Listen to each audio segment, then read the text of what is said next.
Hi, welcome back to our channel and back to the tutorial for DBMS. In this class, we are going to discuss the basics of transaction control language. So we are going to do the real-time example with the based on the banking scenario. So let's go for some basics here before execute this command, these SQL queries. So here now, what is what here? So transaction control language consists of many queries and statements. We are going to discuss today what is save point and commit and rollback. These are very important. Save point is one marker within a transaction where helpful to partially rollback without undoing the entire transaction. How do you use save point? You can use a syntax called save point space save point underscore name.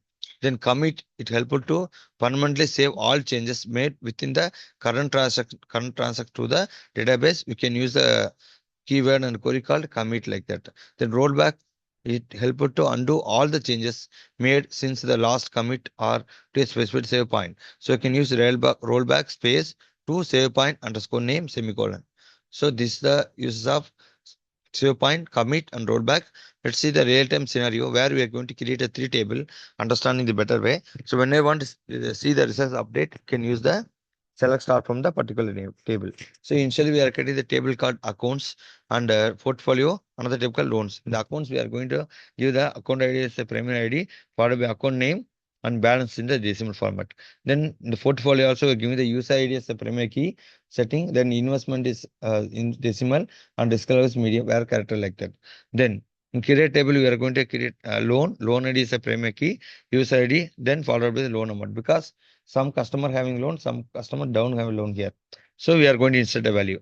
So we are going to insert the value for Sumit. We are inserting the value is 40,000 and John the value is 25,000 like that. So like that we can do in online and check it also. Yeah. So when you do changes, it may reflect in the uh, running command also. Okay. So here, so this way how you can use the insert account value followed by portfolio value and loan values here.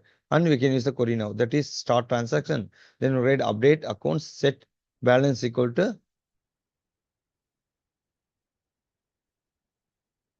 balance plus 5,000. The meaning is what? It will add the balance amount with 5,000 additionally to the account ID 101. That is who's 101. That's Sumit ID. So let's see if you want, you can cross verify and update the value. Suppose I'm giving the value of Sumit is 50,000. It become 55,000 after do the transaction. Yeah. So it will reflect here, and then we can use account statement, and then we could start transaction, save point SPL, and update accounts, set balance code balance minus 50,000. So if you want, you can deduct some money also. So here, what is that? Yeah. So if you want, you can reduce also. Let's say I'm going to upgrade the customer Smith account balance is 60,000 like that. Then we can again write the continue the code, again start transaction and update the accounts, set balance code balance minus 2,000. Then again adding the 2,000, and at last we can go for select the results, like view the result by select start from accounts and select start from portfolio and select from loans here. Let's see the output reflection.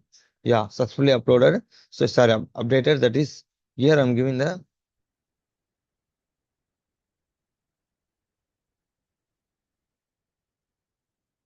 here I just given the Smith value is 63,000 account balance. Then after performing these operations, in the loan amount, directly loan amount, it become 40,000 here. So like that, you can use the rollback, save point, commit with TCL. That is transaction control language. I hope that you understand the video. Like that, you can execute for your project, everything. Thank you for watching the video. Thank you.